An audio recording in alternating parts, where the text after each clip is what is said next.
Good stuff.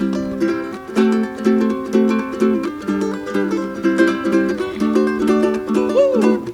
Big island surfing, whoa, whoa, whoa, whoa, whoa. Big island surfing, and it's breakfast with Bob.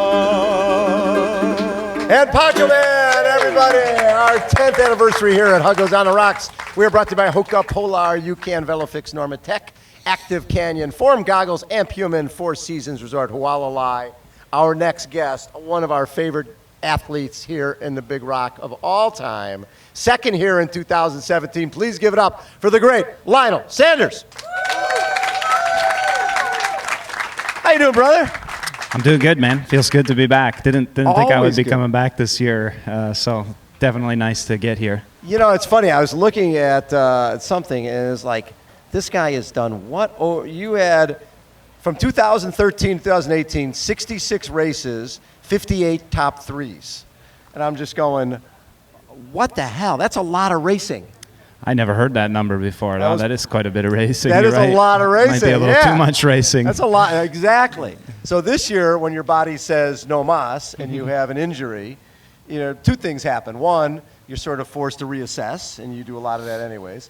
You're forced not to race, which is maybe a good thing. What did you learn about yourself during that period? Interestingly, actually, I would say the racing is actually quite helpful, because generally when you race a lot, you'll, let's say, train for 5 weeks, then taper for a week, then do a race, then recover for 5 days or something after. Right. So you go like a 12-day period with only one really hard session in there, versus when you stop racing very much, you train yourself to death and go 6 straight weeks with very little recovery. You never take 10 days of recovery. No. So that was one of actually the big lessons I learned from the injury was I probably should race a little bit more. And over the last couple of years, I actually started to reduce my racing. Early on, I raced all the time. Yes.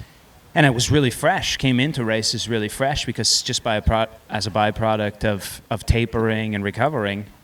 And I usually would get more out of myself in races. And then the last couple of years, it was kind of like, if only I could just do what I did in practice. And then it became like, dang, I wish I could do what I was doing in practice in a race. So that's kind of been the trajectory over the years. And then it culminated with a sacral stress fracture in April of this year. And I mean, I think it was kind of multifaceted, like everything, but overtraining probably played a role. And I would attribute a lot of that to just doing too much training and not enough recovery. So lesson learned. Fortunately, I also learned a lot, because I never would have taken 3 months completely off, and I never would have realized how fatigued I was.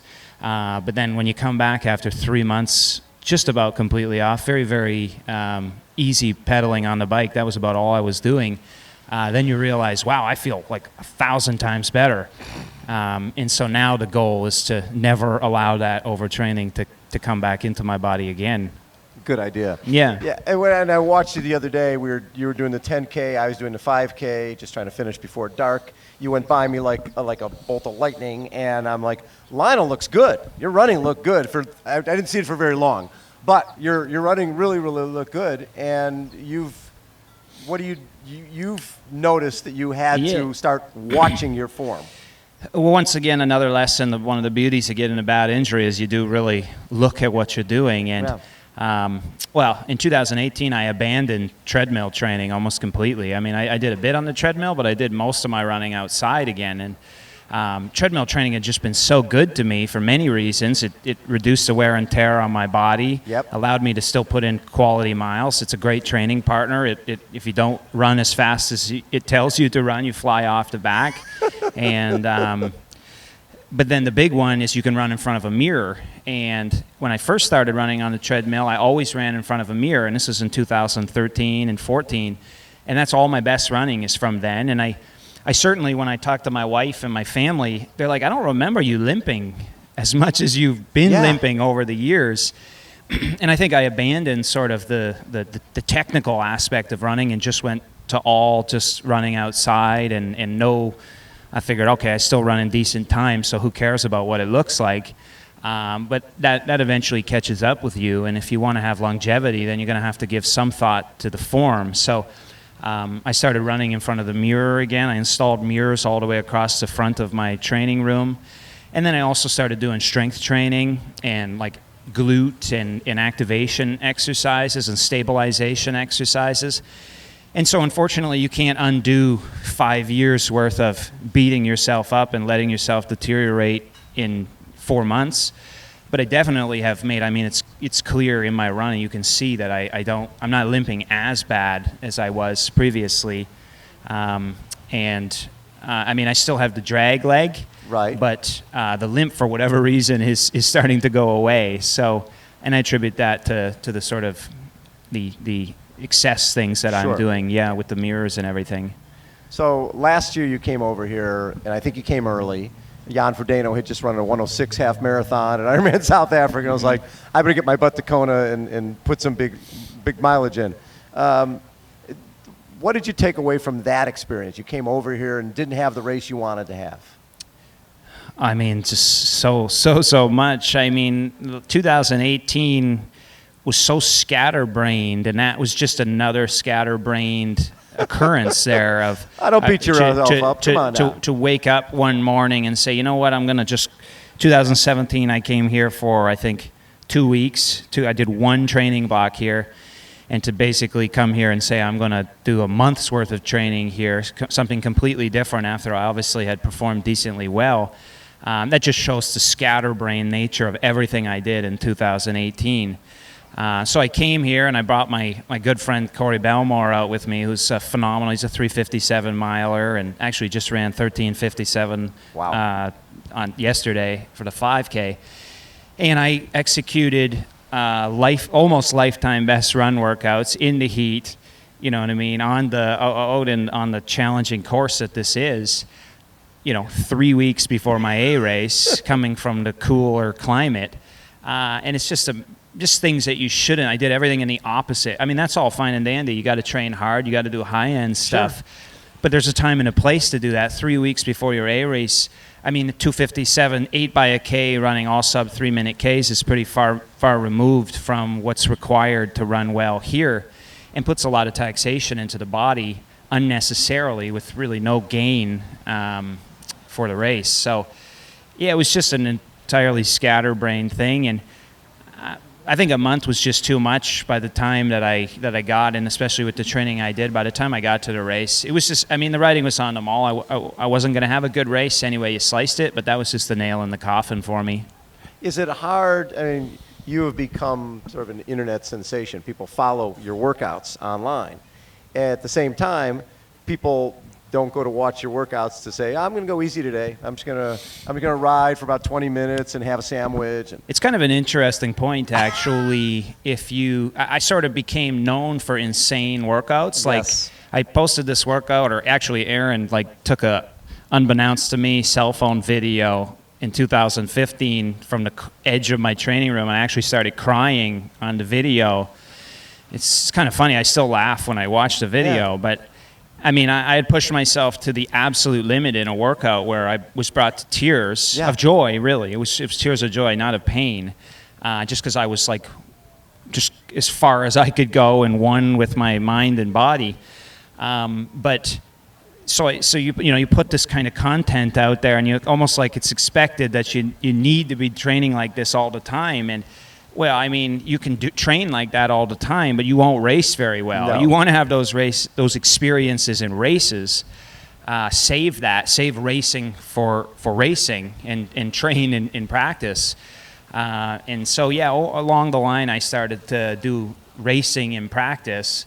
And as I said before, then it became kind of like, if only I could do what I did in practice in the race, I'd do so well. And it should be the opposite. So I learned that lesson. And last weekend, actually, sort of my first, good build into a race in Augusta, I once again had that experience where my best run workout I had done going into the race was 3 by 5K, and I went 17:30 for all three on 4 minutes recovery. And so I figured in a race, I'd be doing really well if I could run 1:13:30, which is 3:30, which is 17:30 5Ks 4 times in a row with no recovery. But I ended up, with the help of Bradley Weiss, ended up running 1:12:30, and that's 3:26 kilometers. So I literally hadn't even done a workout at those speeds yet, and yet I was able to execute it in the race. And I attribute that to not overtraining, to doing quality training, not killing yourself in practice. And then when you get to the race and you shed that fatigue and absorb the training, then you transcend the training and put forth, back in the day, in my early career, I mean, I used to look at the result afterwards and be like, wow, I can't even believe how I did that. Like, my best run was 1:09:37, and even to this day, I still don't really know how I ran that off a very hard bike. But that's how I did it. I did it through quality, good training, but then saving racing for racing. And there's also something, we've seen a lot of guys going to Maui to train beforehand. There's something about not coming to the site where you're actually racing until closer to race day, so that you don't get stale. And it doesn't seem like I'm on the race course every single day. Yeah, I mean, that's a component, I guess. I still would prefer to come here to train. The one thing where I deviated and have deviated when I came here is that I stopped doing, for me, what's always worked since the very beginning was running on the treadmill and riding on the trainer. I got myself into very good bike run shape, and it was an asset as well because, I do it by myself, and in a race oftentimes when you swim like me, you come out by yourself and you got to race kind of by yourself. Right. And so it was an asset, but then I started to, over the years, deviate from that, and especially when I would come here. So now, this particular year, I made sure that I had Wahoo was fortunate enough to send me a trainer. So I've been able to do half of my biking on the trainer here. I did a couple of key sessions out on the course, but stayed on the trainer. And then I just got a gym membership over at the one on Palani there, and I've done half of my run sessions on the treadmill. So I'm not deviating from my, I have a plan. Once again, this is going back to the problems of 2018. I'm a self-coached athlete who stopped self-coaching themselves, and that's a huge problem. And so at least I'm coaching myself again in 2019, and coach says that don't abandon your principles, your core principles, which is, for me, stationary training. It works really well for me, so I've made sure to keep it up coming into the race. And yesterday you had a good swim. Good is a relative term. Yes, I mean, I'd say Brownlee had a good swim. I had a swim. For yes. you, I did swim. Something resembling swimming. 51-55. I think is probably one of my better. Yeah. I've never swam in the 51s in a race. My best in the race was 53 something. I swam quality 4 times this week. So I woke up in the morning and I was like, wanted to go back to bed and not even do the race. So I was like, I made a deal with myself that do 800 strokes hard wherever you are at that point.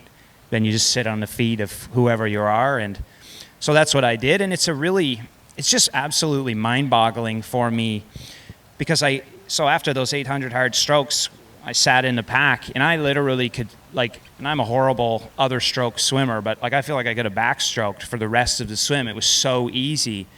And it's just so mind-boggling the differences of swimming. So every Ironman I've done, literally every one, I've swam it as hard as I can solo.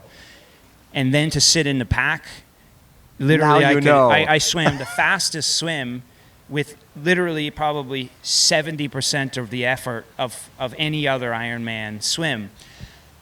So as they said early on in my career, you can't win this race if you don't swim front pack. And I'm assuming that's the logic behind that comment is there's just so much advantage to swimming in that front pack. Then you're with 30 guys when you come out of the water. Used. And then, of course, there's the whole effect of being in that huge pack.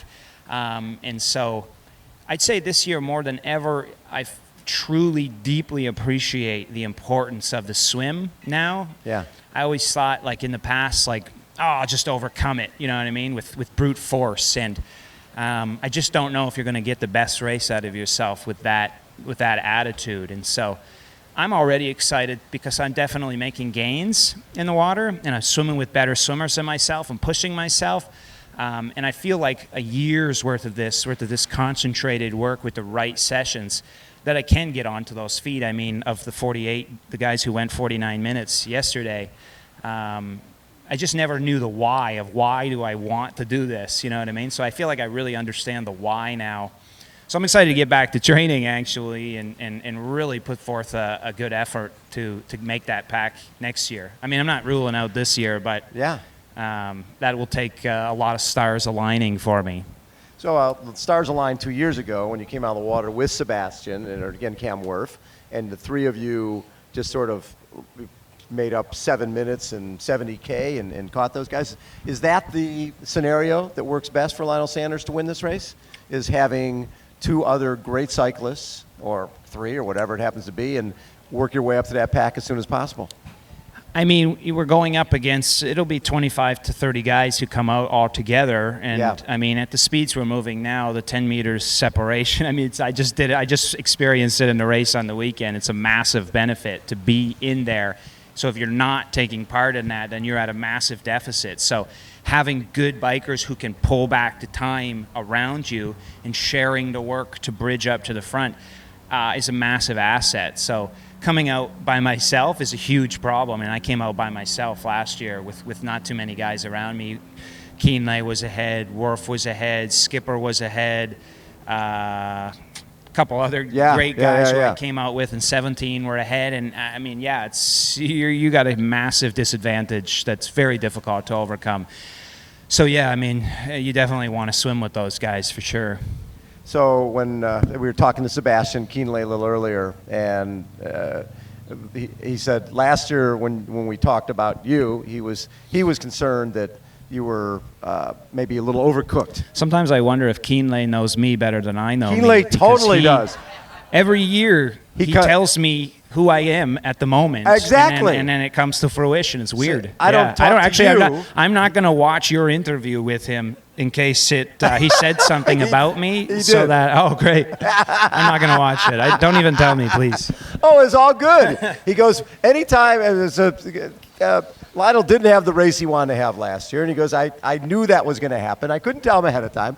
But this year, nobody's really talking that much. They're feeling that Lionel won't be with the group. He says, but Lionel will be there this year. Lionel's one of those guys on the short list that he's going to be a factor all day long. So, yes, he does know you pretty well. Great. Thanks, Keenlay. I'll pay him his invoice later.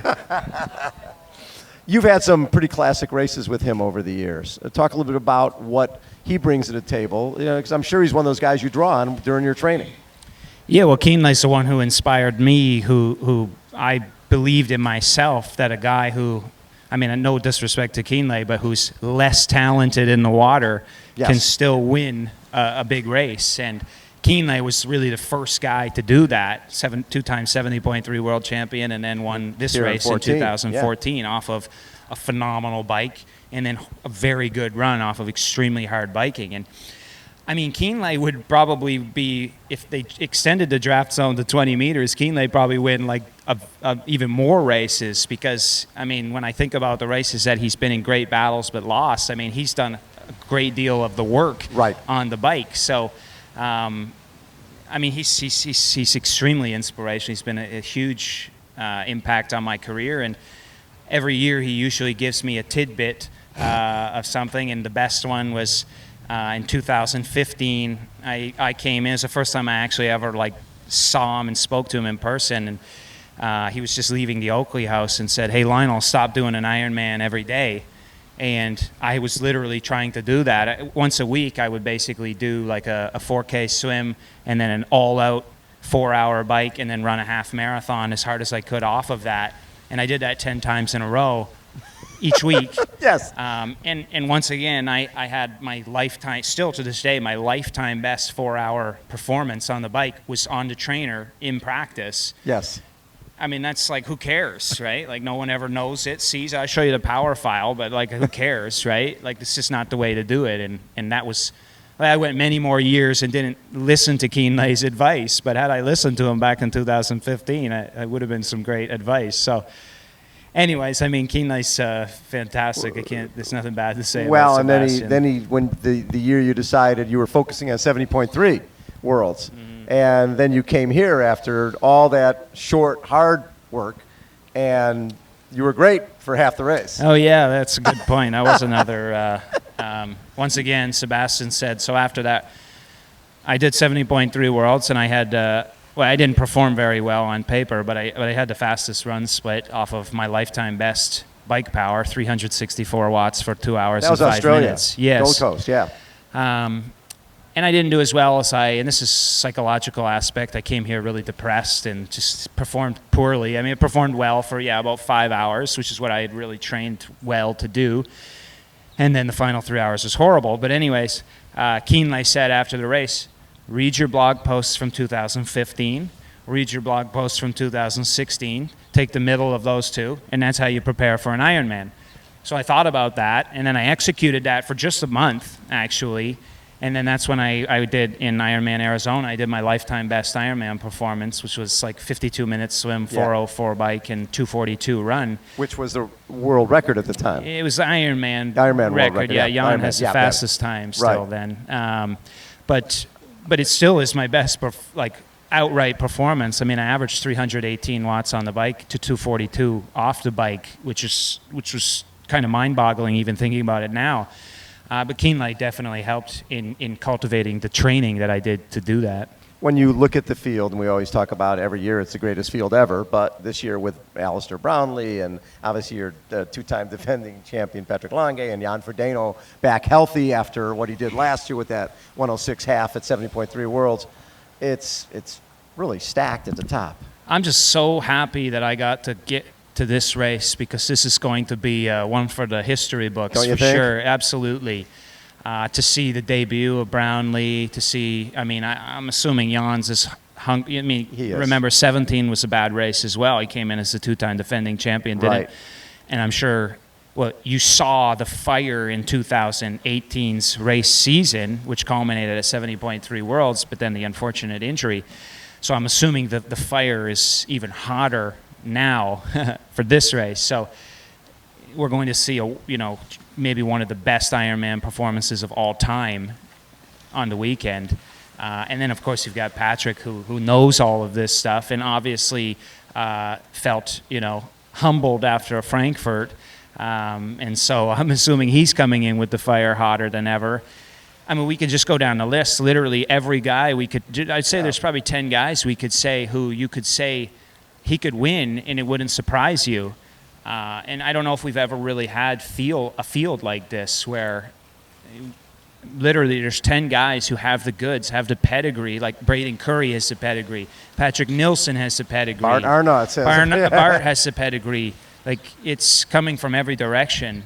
Keenley has the pedigree. I mean, these are all guys who, if they win, you're not going to be surprised. Right. I don't think we've ever had a field like this. Is this for you because this year was a year of injury, and really until you went to Mount Blanc and got second there, didn't know if you're going to be here or not? Does it mean more to be here and knowing the field is great? To have missed that, that's what I was trying to get out. I forgot I talk too much and I forget what I'm saying three-quarters through the sentence.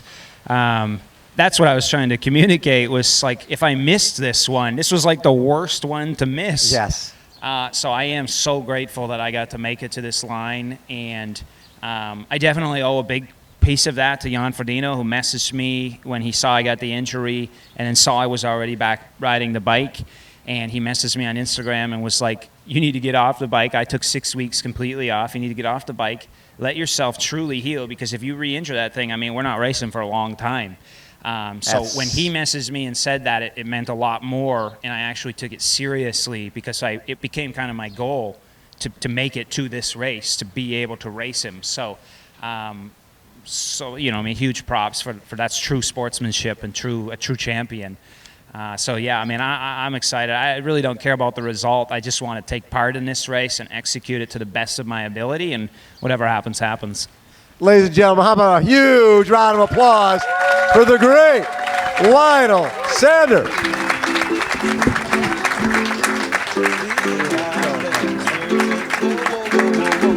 Big island surfing, and it's breakfast with Bob.